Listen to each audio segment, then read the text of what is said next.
Fort Lauderdale এয়ারপোর্টের কাছে। এই জায়গাটা একটু দেখেন, এই লেক, এই ক্যানালটার বৈশিষ্ট্য হলো দুইটা।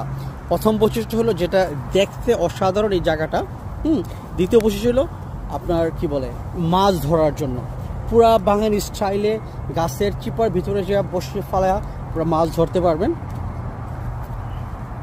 এই যে দেখেন এই জায়গাটা অসাধারণ একটা সেটিংয়ের ভিতর আছে, খুবই কোলাহল নাই। হ্যাঁ, কিন্তু এখানে মানুষজন একটু ময়লা করে রাখছে ব্যাপার জায়গাটাকে, কারণ হলো আপনার কি বলে সিটি তেমন মেনটেন হয়তো করে না বা পারে না, কারণ এখানে এরকম বিজি থাকে মাছের জন্য। আমি দেখতেছি অলরেডি আপনার এই যে দেখেন জায়গাটা কতটুকু নাইস।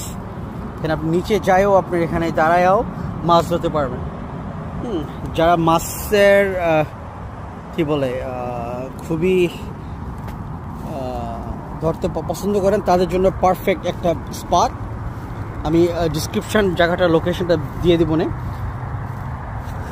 আমি তো ভুল করছি কারণ সূর্যটা এদিকে আসতেছে, যার কারণে ক্যামেরার ইয়াটা ঘোল হয়ে আসতেছে, তো আমি এভাবে ভিডিওটা করি। ওকে, এটা হবে নাইস। আপনাদের দেখেন যে কী অবস্থা, ক্যামেরা লেন্সে পড়তেছে না। আচ্ছা, এখানে কিছু কিছু গাছে কি জানি ফল আসলো ধরে রয়েছে, পেয়ারার মতো মনে, কিন্তু পেয়ারা না। দেখি দেখেন এখানেও নাইমা আপনার সুন্দর ভিডিও করতে পারেন, কি বলে মাছ ধরতে পারেন। পুরো আজে বাজে গাছ দিয়ে ভর্তি হয়ে রয়েছে, এটা মূল লক্ষ্য না, যদিও আপনি বললাম যে, কিন্তু দেখার সৌন্দর্য এখানে আছে অনেকটা। So he must stop by and try to see if he can catch any fish.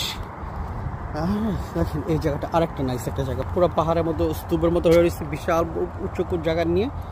দেখেন এখানে মানুষজন ঠিকই বসে বসে মাছ ধরে। হ্যাঁ, ওই নিচে পর্যন্ত যায় মাছ ধরে। আমি অলরেডি দেখতেছি কত মাছের সমাগম ওখানে। ও এই দেখেন মাছের শুধু আটকে গেছিল, ওখানে ঝুলে রয়েছে একটা।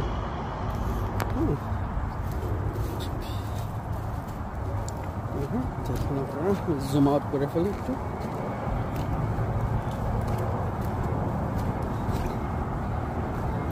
এখানে আর একটা বিশাল বট গাছের মতো গাছ, অসাধারণ ভিউ।